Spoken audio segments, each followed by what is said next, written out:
अभ्यासकुल classes में आपका स्वागत है। इस वीडियो में हम कंटिन्यू करेंगे अपने एमसीक्यूज की सीरीज। बेसिकली आपको क्या चाहिए कि वीडियो के साथ साथ आप नोट्स, शॉर्ट नोट्स बनाते जाइए, क्योंकि इसमें काफ़ी सारी बॉडीज़, काफ़ी सारी चीज़ें आएंगी, तो आपको उनके बारे में आइडिया होना चाहिए। जैसे मैंने आपको बोला कि लो कमीशन ऑफ इंडिया, इसके बारे में आपको क्या पता है, ठीक है। National Highway Authority of India, क्योंकि बहुत बार आप सुनते हो ये कब बना, थोड़ा सा एक हल्का आइडिया। और गैंगेटिक जो डॉल्फिन है उनके बारे में आपको क्या क्या चीज़ें पता है। बिना क्वेश्चन को देखे आपको दो तीन फैक्ट्स इन सब टॉपिक्स के बारे में पता होने चाहिए। तो शुरू करते हैं। तो सबसे पहला क्वेश्चन है ये कि with reference to Gangetic dolphin, ठीक है, consider the following statement. It is a fresh water species. सबसे पहला कीवर्ड ये है कि ये फ्रेश वाटर स्पीशीज है, ये पता होना चाहिए। And it is one of the few river dolphin found in the world, और ये कुछ में फाइंड होती है। तो ये ट्रू लग रहा है, ठीक है। अगर आपको नहीं भी पता तो आप ठीक कह सकते हो। It is place in schedule 2 of the wild life protection act. जब भी एग्जैक्टली डाटा वाली बात आती है ना, शेड्यूल 2, शेड्यूल 1, वहाँ पे आप फंस सकते हो, ठीक है। तो बेसिकली ये शेड्यूल 1 में प्लेस की गई है। तो आपको वाइल्ड लाइफ प्रोटेक्शन एक्ट के 6 के 6 जितने भी 4 5 6 शेड्यूल्स हैं, उनके बारे में पता होना चाहिए कि किस शेड्यूल में कौन से किस एनिमल्स को रखते हैं। तो फर्स्ट स्टेटमेंट ट्रू है कि it is a fresh water species, ये आपको याद रखना है। ये कहाँ कहाँ पे मिलेगी? गंगा, ब्रह्मपुत्र, मेघना, कर्णाफुली, सांगू रिवर सिस्टम, नेपाल, इंडिया और बांग्लादेश के। इसके कुछ कॉमन नेम है। ब्लाइंड डॉल्फिन बोलते हैं इसे, याद रखना है, इसे ब्लाइंड डॉल्फिन बोलते हैं। गंगेस सुसु बोलते हैं, हिहू बोलते हैं, ठीक है, ये सब इसको बोलते हैं, नाम है इसके। और ये इंडिया का नेशनल एक्वेटिक एनिमल है, राष्ट्रीय जलीय पशु है ये, ठीक है। उसके अलावा and is the official name of Indian city of Guwahati. Description में बस आपको एक ब्लाइंड डॉल्फिन वाला पार्ट याद रखना है, ये एंडेंजर्ड है। क्या है ये? एंडेंजर्ड। और इसे शेड्यूल 1 में रखा गया है, और साइट्स के अपेंडिक्स 1 में। साइट्स के अपेंडिक्स में याद रखना ज़्यादा इंपॉर्टेंट नहीं है, पर हाँ, जो अपने इंडिया का कानून है वाइल्ड लाइफ प्रोटेक्शन एक्ट, उसमें आपको जरूर याद रखना है कि ये शेड्यूल 1 में रखा हुआ है। Then Harike wetland. Harike wetland आती है आपके दिमाग में, क्या क्या चीज़ें आ रही है? सबसे पहले, ये पंजाब में है, हरियाणा में है, हिमाचल में है, कहाँ पे है? सेकंड थिंग, क्या ये रामसर साइट है? ये कौन कौन सी रिवर्स के पास मिलते हैं? सतलुज, ब्यास, रावी, मतलब चेनाब, कौन सी रिवर्स के उस पे मिलेगा ये आपको? तो ये जस्ट फैक्चुअल है, ये है तो है, इसमें दिमाग नहीं लगा सकते। अगर आपको याद है कि हरिके वेटलैंड कहाँ पे है, सतलुज और ब्यास पे है, तो आप ठीक है, ट्रू है। It is one of the Ramsar sites of India, ये भी ट्रू है, ठीक है। तो इसका ऑप्शन होगा बोथ। तो according to recent water bird census, the Harike wetland witness a decline. Basically यहाँ पे ना माइग्रेटरी वर्ड्स जो आते थे वो क्लाइमेट चेंज की वजह से कम आना शुरू हो गए हैं। हरिके वाइल्ड लाइफ सेंचुरी का एक और नाम है हरि के पत्तन, ठीक है। ये नॉर्दर्न इंडिया की सबसे one of the largest wetland है। तो ये पंजाब में सतलुज और ब्यास रिवर्स के बीच में कॉन्फ्लुएंस पे है, ठीक है। और one of the largest Ramsar site है ये। तो ये चीज आपको ध्यान में रखना है। फिर देवरीगढ़ टाइगर रिजर्व, ये कौन सी स्टेट में है? बेसिकली सबसे पहले आपको हरियाणा में पता होना चाहिए। क्या हरियाणा में कोई टाइगर रिजर्व है? नहीं है, ठीक है। हरियाणा की नेशनल पार्क आपको पता होनी चाहिए। कितने नेशनल पार्क है? 2 नेशनल पार्क है। तो देवरीगढ़ कहाँ पे है? ठीक है, देवरीगढ़ आपके पास उड़ीसा में है। उड़ीसा में इस टाइम पे 3 टाइगर रिजर्व हो चुके हैं, एक सिमलीपाल और एक सतकोशिया, और उसके बाद आपका ये वाला कौन सा, देवरीगढ़। तो ये 3 है। तो सबसे पहली लाइन देखते हैं। तो National Tiger Conservation Authority NTCA ने अप्रूव किया Odisha proposal to declare Debrigarh Tiger Reserve. अब ध्यान से सुनो, स्टेट ने प्रपोज किया कि ये जो प्लेस है ना, इसे टाइगर रिजर्व घोषित कर दो। टाइगर रिजर्व घोषित कौन करते हैं? National Tiger Conservation authority declare करती है, ठीक है। तो ये चीज आपको ध्यान में रखनी है। उसके बाद ये हीराकुंड डैम के पास लोकेटेड है, ठीक है। और इसका एरिया 347 स्क्वायर किलोमीटर है। और हरियाणा का एरिया कितने? 44,212, 44,212, ठीक है। और इंडिया का एरिया कितने? 3.28 मिलियन, 3.28 मिलियन स्क्वायर किलोमीटर। तो इसका एरिया कितना है? 347 स्क्वायर किलोमीटर। तो ये याद रखना है आपको। Then with respect to sedition, sedition आपने सुना होगा कि देशद्रोह, इस तरीके से। तो ये constitution of India does not define, constitution में इसकी डेफिनेशन नहीं है। Sedition was part of original IPC in 1860s। तो ये डाटा आ जाता है ना जहाँ पे, वो डेट आपको याद रखना थोड़ा वो हो जाते हैं। मे बी आप गेस कर सकते हो कि शायद 1857 के आसपास क्रांति हुई होगी, तो उसके बाद डाला होगा ये वाला वर्ड। पर ये गलत है। ये बेसिकली 1870 में इंट्रोड्यूस हुआ था और इसी के अंडर बाल गंगाधर तिलक महात्मा गांधी जेल में गए थे काफी बार। ठीक है, तो पहली स्टेटमेंट ट्रू है, सेकंड स्टेटमेंट फॉल्स है। तो सेकंड स्टेटमेंट ट्रिकी है, ये आप कंफ्यूज हो सकते हो इस वाली स्टेटमेंट के साथ, तो एक आइडिया रखना है आपको। तो इस क्वेश्चन का आंसर होगा ए। देन इसकी हिस्ट्री क्या है, Joginder Chand Bose was charge in 1891 for his criticism of the Age of Consent Bill. तो सबसे पहले एज ऑफ कंसेंट बिल के लिए जेसी बॉस को सिडिशन लॉ के अंडर उसे जेल में भेजा गया था। Many Indian freedom fighters including Mahatma Gandhi and Bal Gangadhar Tilak were charge with sedition. तो नेक्स्ट है Shanghai Cooperation Organisation, that is SCO। सबसे पहले ये बना कब, इसका हेडक्वार्टर कहाँ पे है, इंडिया इसका मेंबर है, ऑब्जर्विंग मेंबर है, कौन सा मेंबर है, फाउंडिंग मेंबर है, आपको ये सब चीजें पता होनी चाहिए। इसका पर्पस क्या है, ठीक है। तो इसने सबसे पहली लाइन में बोला, डाटा आ गया कि ये 2001 में इसका बर्थडे हुआ। सेकंड लाइन में बोला कि India is not a member of SCO, India इसका मेंबर नहीं है। ठीक है, ये न्यूज़ में भी काफ़ी रहते हैं, ये आपको हर एक करंट अफेयर की PDF में भी दिख जाएगा कभी ना कभी। तो इसका सही आंसर है ऑप्शन ए। ठीक है, तो देखते हैं इसके बारे में। SCO is a permanent intergovernmental international organisation. ठीक है, इंटर गवर्नमेंटल है ये। उसके बाद ये यूरेशिया वाली साइड, जैसे जो आपके सेंट्रल एशिया की जितनी भी कंट्रीज है ना, वो सारी इसमें इन्वॉल्व है। इसका बर्थडे हुआ 2001 में। बर्थडे कब हुआ, 2001 में। 2001 में इसका बर्थडे हुआ। उसके अलावा जो इसका हेडक्वार्टर है, सेक्रेटरीट है, वो बीजिंग में है। ठीक है, India and Pakistan joint as a full members in 2017 में ज्वाइन किया था इन्होंने। तो रिसेंट अगर कुछ इसमें चेंजेस आए हैं, आप एक बार गूगल कीजिए, ठीक है, कि SCO के बारे में, तो आपको पता चलेगा। नेक्स्ट है कोरोनल होल्स के बारे में है। तो ये जो होल्स है, ये सन के सरफेस पे है। कहाँ पे, सन के सरफेस पे होल्स है, जहां से fast solar wind gushes out into the space. जहां से जैसे हवाएं, जो सोलर हवाएं हैं, विंड गशीज है, वो स्पेस में निकलती है। ठीक है, पहली चीज ये है। कोरोनल होल्स का मतलब ये है, coronal holes can last only for 2 days, मतलब इनका जीवन सिर्फ 2 दिनों का होता है।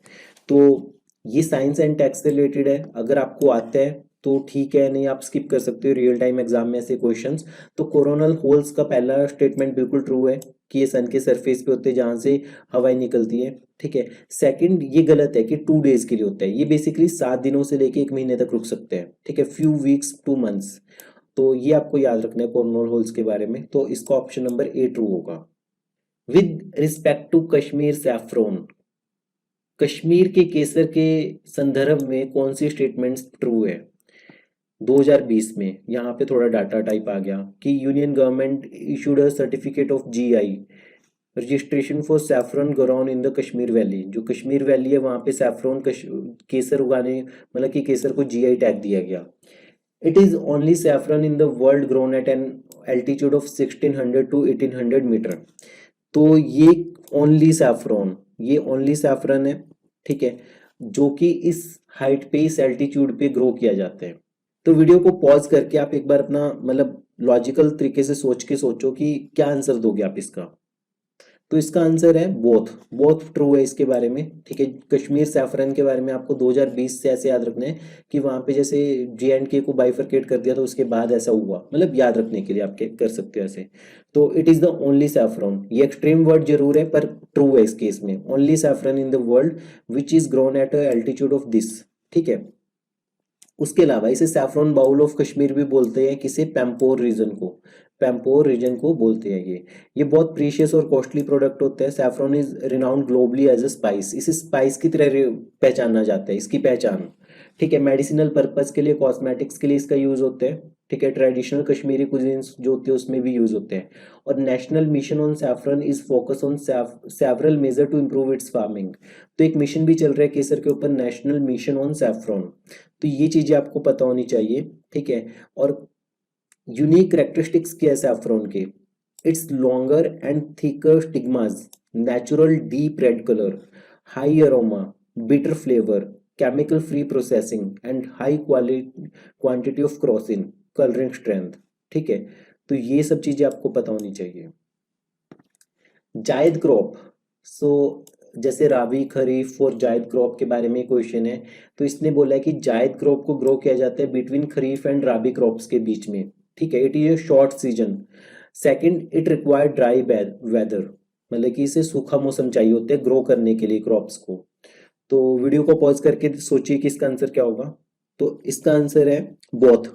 ठीक है, ये खरीफ और रबी क्रॉप्स के बीच में, जैसे जब गेहूं की कटाई हो जाती है, ठीक है, अप्रैल के बाद, अप्रैल के आसपास, तब इसको ग्रो कर दिया जाता है। तो ये आपको थोड़ा आइडिया रखना है कि season between the kharif and rabi crops between March and July, क्योंकि 13 अप्रैल के आसपास बैसाखी होती है, तो बैसाखी से पहले फसलों की कटाई शुरू हो जाती है। ठीक है, उसके बाद बीच में जायद क्रॉप आती है 2 से 3 महीने। जून जुलाई में बारिश का मौसम होता है नॉर्थ इंडिया में, तो बारिश के मौसम में फिर वहां पे खरीफ की फसलें बोई जाती है। ठीक है, तो इन्हें वार्म, थोड़ा गर्म, अब सोच के देखो कि इन महीनों में गर्म मौसम होते हैं, ड्राई भी होते हैं इन महीनों में। ठीक है, जुलाई, जून या जुलाई के आसपास से मानसून आना शुरू होते हैं। ठीक है, तब तक इनकी कटाई शुरू हो जाती है। तो मोस्टली वेजिटेबल्स और हाइब्रिड सेरल्स इसमें इन्वॉल्व होते हैं, जैसे मक्का, पंपकिन, कुकुम्बर, टोमेटो, पीनट्स, बादाम, गरीबों के बादाम, कैश्यू, ग्राम, लेंटिल एटसेट्रा। ठीक है, और कल्टीवेशन एरिया आपको ये सारे देखने को मिलेंगे नॉर्थ इंडिया वाले। फिर एक वर्ड है ग्लाइफोसेट। ग्लाइफोसेट, ग्लाइफोसेट के बारे में इनमें से कौन से स्टेटमेंट्स ट्रू है? It is widely used herbicide, ये हर्बिसाइड की तरह यूज होते हैं। That can kill certain weeds and grasses, जो काफी सारे वीड्स और ग्रासेज को मार सकते हैं। लग रहा है कि कोई दवाई होगी, है ना, ग्लाइफोसेट। तो ठीक है, ये वाली स्टेटमेंट ट्रू है। In India glyphosate was approved only for the T crop, जो इसकी अप्रूवल हुई थी वो सिर्फ चाय की फसल के लिए हुई थी, and non crop areas for control of weeds, और जहां पे कोई भी क्रॉप नहीं उगाते वहां पे वीड्स को कंट्रोल करने के लिए। ठीक है, तो इसके दोनों आंसर ट्रू है। ठीक है, ये दोनों स्टेटमेंट्स इसके रिगार्डिंगली ट्रू है। देन एक अमेजोन रिवर डॉल्फिन है, गैंगेटिक डॉल्फिन आपने देख ली। वीडियो को पॉज करके गैंगेटिक डॉल्फिन के बारे में सोचो कि कहाँ कहाँ पे मिलती है। इसका एक ब्लाइंड डॉल्फिन भी नाम था, और इसके ये एंडेंजर्ड है, क्रिटिकली एंडेंजर्ड है, क्या है चीज़ है ये। तो अमेजोन रिवर डॉल्फिन की बात करते हैं।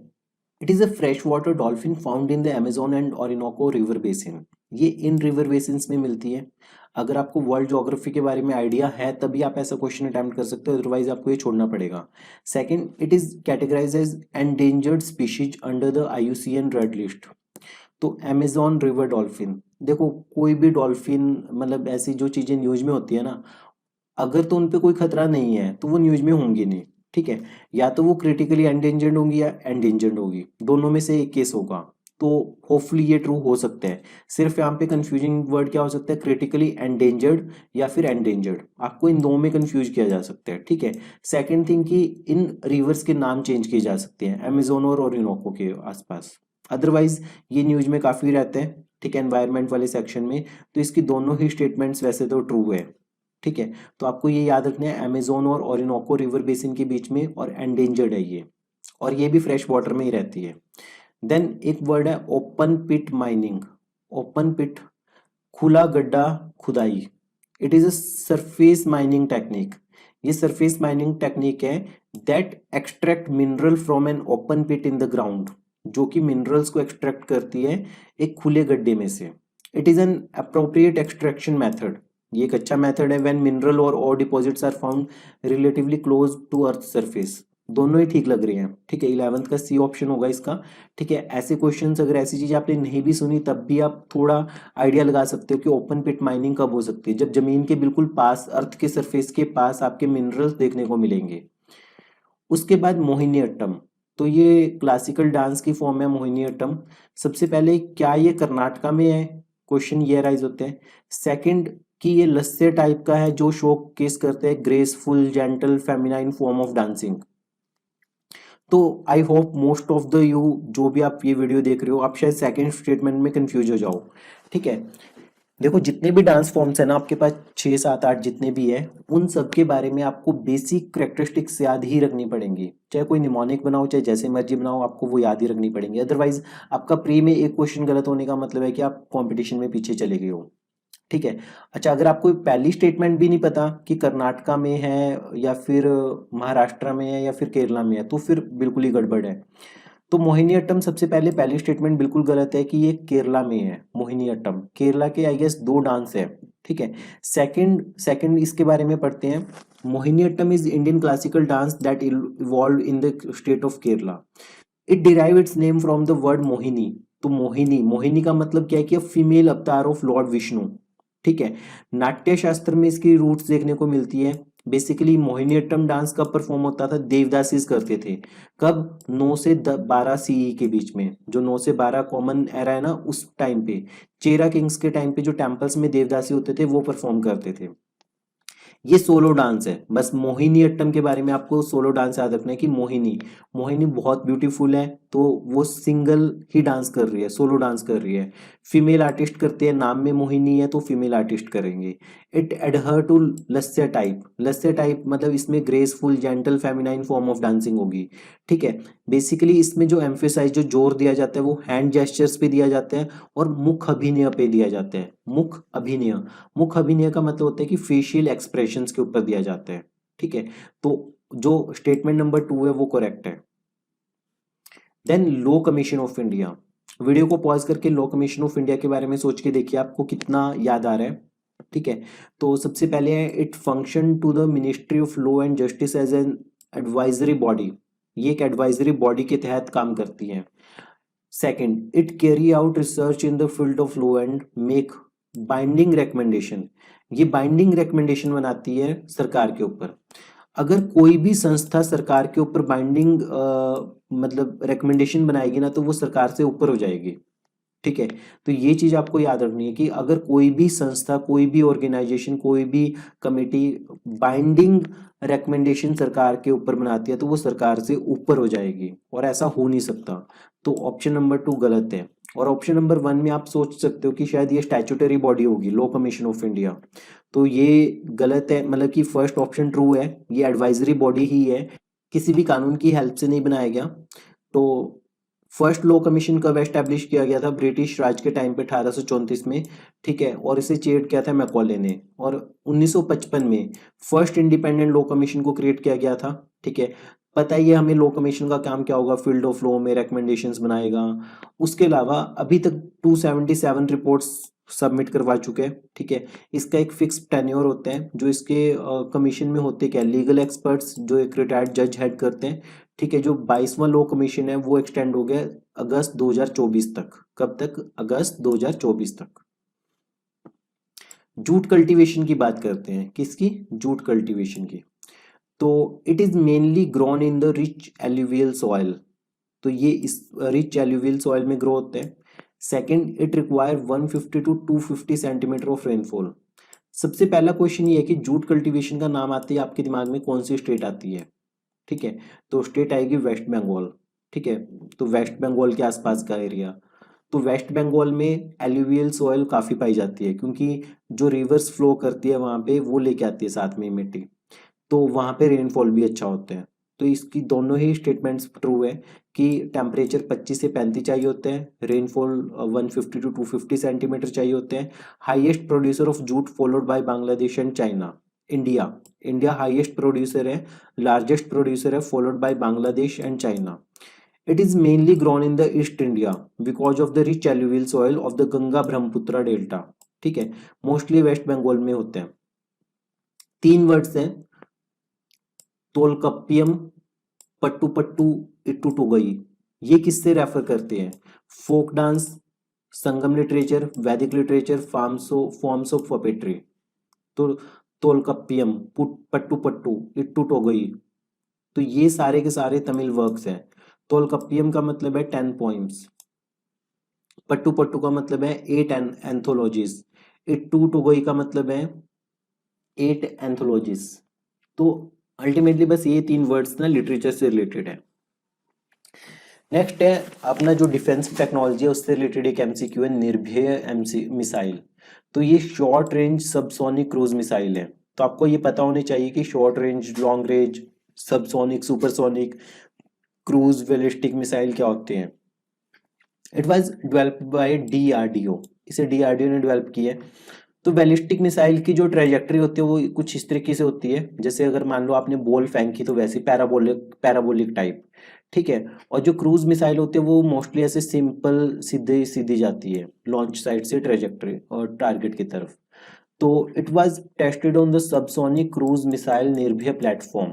It is a long range, सब मतलब क्या है कि ये लॉन्ग रेंज है, शॉर्ट रेंज है, लॉन्ग रेंज मिसाइल है। ठीक है। उसके बाद इसे डेवलप किया डीआरडीओ ने, तो ऑप्शन नंबर 2 करेक्ट होगा। Then National Highway Authority of India NHAI, following statements consider करनी है कि ये पार्लियामेंट के एक कानून के द्वारा बनाया गया है, जो इसके मेंबर्स अथॉरिटी के वो अपॉइंट किए जाते हैं यूनियन गवर्नमेंट के द्वारा। सेकंड स्टेटमेंट समहाउ ट्रू दिख रही है कि वो मतलब कि यूनियन गवर्नमेंट ही बनाएगी, अपॉइंट करेगी उसके मेंबर्स को। फर्स्ट स्टेटमेंट में आपको याद रखना पड़ेगा कि 1988 में बना, तो याद रखना कि नेशनल हाईवे पे सब साथ साथ जाते हैं। ठीक है। तो इसमें भी 8-8 बिल्कुल साथ है।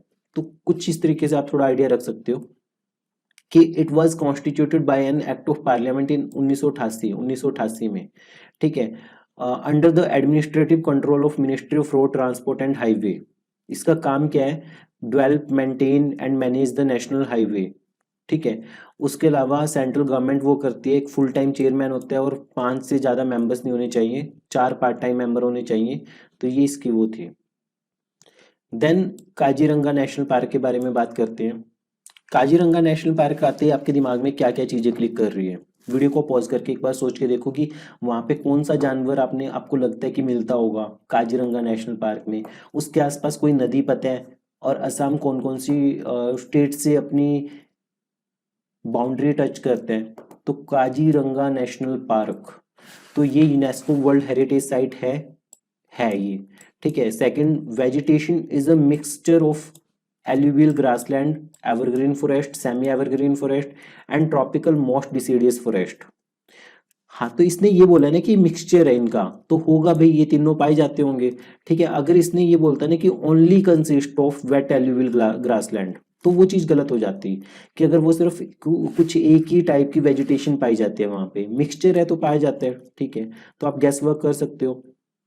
बेसिकली इसकी जो लोकेशन है वो गोलाघाट और नगाम डिस्ट्रिक्ट के बीच में है। ये 1974 में डिक्लेयर हुआ था नेशनल पार्क काजीरंगा। ठीक है। उसके अलावा यूनेस्को वर्ल्ड हेरिटेज साइट है ये।